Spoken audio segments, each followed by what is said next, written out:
على سبيل الإعارة. سليم أملاح يقترب من الانضمام إلى فالنسيا الإسباني.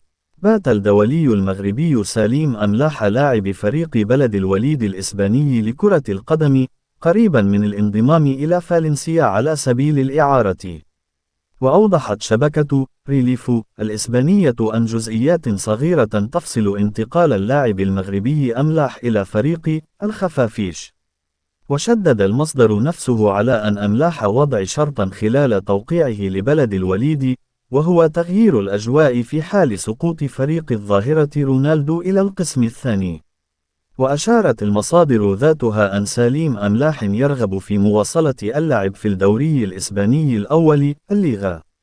وخاض الدولي المغربي أملاح 7 مباريات رفقة فريق بلد الوليد مسجلا هدفين في الدوري الإسباني.